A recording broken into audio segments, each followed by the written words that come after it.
में Indian culture में सबसे ज़्यादा इसको वैल्यू दिया जाता है, पैसे से नहीं, इज्जत से, रिस्पेक्ट से। तो इसीलिए अच्छा लगता है कि गवर्नमेंट जॉब भी प्रिपरेशन करें। पढ़ाई तो अब बिजनेस बन चुका है, ये सब जानते हैं हम लोग कि फुली एडवर्टीजमेंट हो रहा है। मार्केट में टीचर जो अच्छे हैं उनको बड़े बड़े इंस्टीट्यूट वाले खरीद लेते हैं। इसलिए इतना अच्छा सरकार जब पैसा दे रही है, फैसिलिटी दे रही है, आपको अलाउंसेस दे रही है, डीए बढ़ा रही है, महंगाई बता बढ़ रहा है, खुश रहिए। संतुष्टि आदमी कभी नहीं हो सकता, इसलिए आप घूस के चक्कर में मत पड़िए। तो हाय गाइस, आज हम बात करेंगे एक ऐसे एस्पिरेंट के साथ जो यूपीएससी की तैयारी करते हैं और सबके घर में एक सपना होता है घर वालों का कि उसका बच्चा एक कलेक्टर बने, बड़ा सरकारी नौकरी करे। तो आइए बात करते हैं और उनकी दिक्कतें के बारे में जानते हैं कि क्या उनको तकलीफ़ें आती हैं। तो हाय दोस्त, आपका नाम क्या है? मेरा नाम है धीरज कुमार।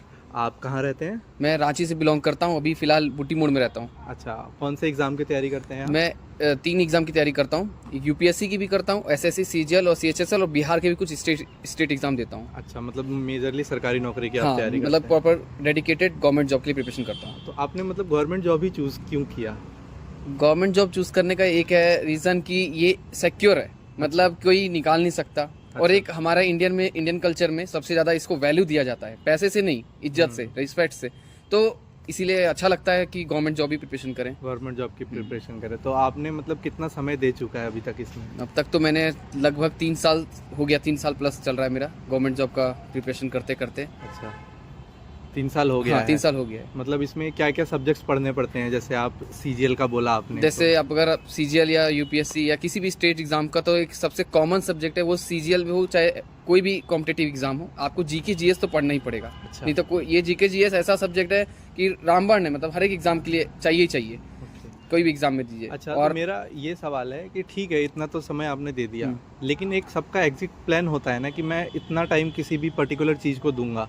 तो आपका मतलब वैसा कब है कि मैं यहाँ से कब निकलूंगा अगर मेरा यहाँ सिलेक्शन नहीं होता है? तो मतलब एक टाइम मैं पूछना चाहता हूँ। टाइम में अब आप सही कह रहे हैं, ऐसा मुझे भी कभी कभी फील होता है प्रिपरेशन करते करते कि कितना वक्त हो गया, अब मूव ऑन करें कि नहीं करें। बट वही एक होप लेके चल रहे हैं कि हो जाएगा, क्योंकि प्रिपरेशन है, लगभग 1-2 नंबर से रह जाता हूँ। कभी मेरा तबीयत खराब हो जाता है तो एग्जाम नहीं दे पाता, यदि एग्जाम खराब चल जाता है तो कभी कभी गुड लक होगा, उसी दिन मेरे को सक्सेस प्राप्त होगा। लेकिन अभी फिलहाल तो हम स्ट्रगल में चल रहे हैं। अपना दिनचर्या डेली गवर्नमेंट जॉब में ही जाता है, सुबह से शाम। पीछे लाइब्रेरी है, उसी में पढ़ता हूँ और बस।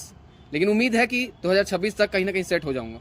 अच्छा, तो मतलब ये सब तो ठीक है, लेकिन आपको कोई प्लान भी है क्या? मतलब इन सब को छोड़ करके अगर कहीं नहीं होता है इसमें तो? देखिए, प्लान भी यही है कि अगर जैसे अभी भी मैं होम ट्यूशन पढ़ा रहा हूँ, जैसे आपने बोला कि यही एक मतलब इसी में दिन भर तो नहीं देता हूँ, थोड़ा होम ट्यूशन, ताकि अपना पेट मतलब जेब का खर्चा निकल जाए, कुछ फ्यूल कॉस्ट निकल जाए, लाइब्रेरी आने का, कुछ रिचार्ज का, खाने पीने का। तो इन फ्यूचर अगर ऐसा होता है, क्योंकि हर सिक्के के 2 पहलू होते हैं, या तो सक्सेस भी हो सकता है या नहीं भी हो सकता हूँ, मानता हूँ, आपकी बात से सहमत हूँ। तो ऐसा हुआ तो मैं एज अ मेंटर बन जाऊंगा, मतलब प्राइमरी स्कूल में टीचर बन जाऊंगा, या फिर एसएससी के ही एग्जाम्स पे, जैसे मेरा रीजनिंग अच्छा है तो मैं रीजनिंग का सोचा हूँ कि क्लासेस देना शुरू करूंगा। लेकिन अगर इसमें भी इस नहीं तो मैं प्राइमरी टीचर का एक मतलब कि अध्यापक बन जाऊंगा। नहीं नहीं, आपकी सोच तो बहुत अच्छी है। टीचर मतलब बन जाऊंगा। अभी होम ट्यूशन पढ़ाता हूँ तो उससे एक्सपीरियंस गेन हो ही रहा है, और अपना ऐसे एग्जाम सरकारी नौकरी की तैयारी चल रही है। अच्छा, मेरा एक और सवाल है, जैसे आपने देखा होगा मेजरली यूपीएससी की भी आप तैयारी करते हैं, तो जैसे जो भी बच्चे अपने घर पे तैयारी क्यों नहीं कर सकते हैं? क्योंकि सबने देखा है कि कोचिंग्स वगैरह हैं, मेजरली दिल्ली में ज़्यादा है, तो लोग वहाँ प्रेफर करते हैं। तो आपका क्या राय है, वहाँ जाना जरूरी है या नहीं? हाँ, देखिए, जाना जरूरी तो नहीं है, बट एक इन्वायरमेंट बहुत जरूरी है एक विद्यार्थी के लिए जीवन में। जैसे कि अभी मैं भी घर में पढ़ सकता हूँ, मेरा अपना रूम है, लेकिन मैं क्यों लाइब्रेरी में? एक इन्वायरमेंट के लिए आया हूँ। तो बहुत लोग का ना यहाँ का यूपीएससी इन्वायरमेंट नहीं है, तो वो दिल्ली मुंबई जाते हैं कि एक अच्छा इंस्टीट्यूट मिल जाए, वहाँ लाइब्रेरी मिल जाए, और कलीग्स भी ऐसे मिल जाए जहाँ पे बात भी हो तो बस यूपीएससी एस्पिरेंट की जैसे बात हो, उसी लेवल की बात हो। तो एक जब तक आप उस ऑरा में, इन्वायरमेंट में नहीं ढलेंगे, तो आपको फिर फील वो वाला टचअप नहीं हो पाएगा कि अदर प्रिपरेशन चीज चल रही है। इससे घर से निकलने से भी पता चलता है कि कैसे प्रिपरेशन चल रहा है। तो ठीक है, ये तो मैंने सुन लिया और बाकी लोग भी देख रहे हैं, वो भी सुन रहे होंगे।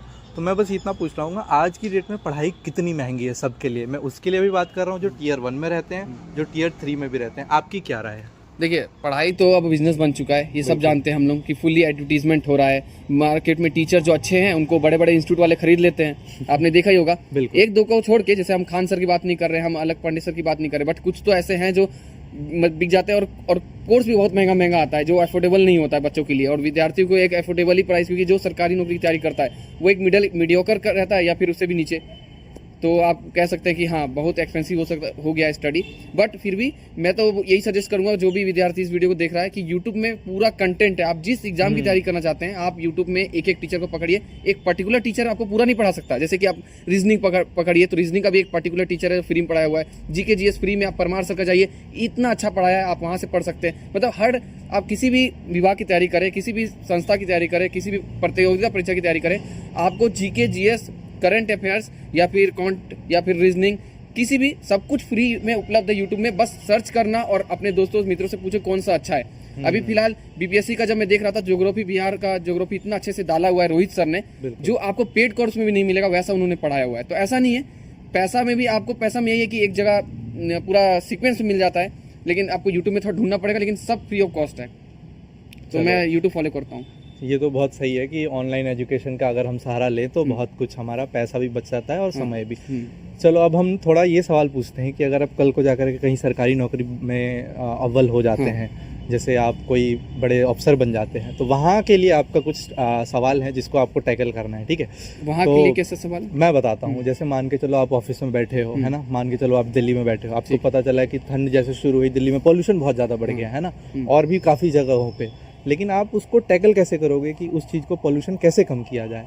अच्छा, मतलब अगर मैं जैसे यहाँ से अगर मेरी पोस्टिंग हो जाती है दिल्ली एनसीआर में, और हमने सुना है कि एयर इंडेक्स हमेशा निकल के आता है तो वो खराब है सबसे दिल्ली का, बिल्कुल। तो पोल्यूशन कंट्रोल है। तो अब देखिए पोल्यूशन अगर इसको डिक्लाइन करना है तो इसके लिए आप पेड़ पौधे, नेचर से थोड़ा हमें फ्रेंडली करना होगा, जो हम लोग काट रहे हैं ये सब बंद करना होगा, और पोल्यूशन हटा के सीएनजी गाड़ी यूज़ करनी पड़ेगी। जैसे कि अगर गाड़ी पेट्रोल वाली है, डीजल वाली है, तो उसको कम करके अगर सरकार इसमें ध्यान दे कि सीएनजी ऑटो चलाए, सीएनजी गाड़ी चलाए, तो ये भी एक फ्रूटफुल इनिशिएटिव रहेगा गवर्नमेंट की तरफ से। और हमारे मतलब मेरे पॉइंट ऑफ व्यू से ये भी है कि हम जितना अपने आप में कंट्रोल कर ले, जैसे कि पॉलीथीन का यूज़ ना करें। ये भी बड़ा एक मुद्दा है कि हम लोग हमेशा पॉलीथीन खोजते हैं। अपना पॉली बैग लेके चलें जो इको फ्रेंडली हो, अपना घर से ही निकले कैरी करके, कि उसी में आलू बैगन लाना नहीं कि 10 को पॉलीथीन नहीं। तो आप अपने लेवल पे जितना कंट्रोल हो सके मैं करूँगा, और बस यही है। लेकिन आपको नहीं लगता है कि अगर हम पॉल्यूशन की बात करें, है ना, तो डेवलपमेंट जैसे आती है चीज़ें, तो हमें तो पेड़ पौधे काटने ही पड़ेंगे अगर हमें डेवलपमेंट करना है। कोई हमें सोसाइटी बनानी है, कोई टेक पार्क बनाना है, तो हम इस चीज़ को कैसे टैकल करें? पेड़ तो काटने ही पड़ेंगे। देखिए, पेड़ काटना तो है, मस्ट है कि पेड़ काटेंगे तभी इंडस्ट्री बड़ी बनेगी, बिल्डिंग बनेगा, तो लेकिन उसके बाद लगाना भी जरूरी है। ये मेरा कहने का मतलब है कि अगर आपने काट दिया, ठीक है, इस एरिया में काट दिया, लेकिन अब जो एरिया आपके पास है उसमें पेड़ लगाइए। लेकिन जिस रफ्तार से पेड़ कट रहा है उस रफ्तार से पेड़ लग नहीं रहा है, तो पेड़ लगाना भी चाहिए। रोड साइड में लगाइए, घर के गार्डन में लगाइए, जहाँ भी फील्ड है वहाँ लगाइए, लेकिन लगाता कोई नहीं है, बस काट रहा है। तो इससे तो भाई कहीं ना कहीं पोल्यूशन भी बढ़ रहा है और हमारा जो इन्वायरमेंट है वो भी खराब हो रहा है।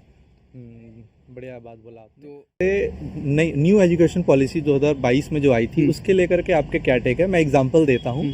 जैसे आपने देखा होगा कि सुना होगा, जैसे अकबर वाला जो मुगल अंपायर का टॉपिक है उसको हटा दिया गया है, केमिस्ट्री से पीरियोडिक टेबल हटा दिया गया है, लेकिन हम जब तैयारी करने आते हैं हमें वही चीज़ मिलती है। तो ऐसा नहीं लगता है कि हमारा हाथ पाँव काट दिया जाता है और डायरेक्ट एग्जाम में बैठाया जा रहा है? ऐसा तो आप सही कह रहे हैं, लेकिन देखिए मुझे उतना आइडिया नहीं है, बट जिस तरह से मॉडर्नाइजेशन हो रहा है तो कुछ एजुकेशन में भी किया जा रहा है।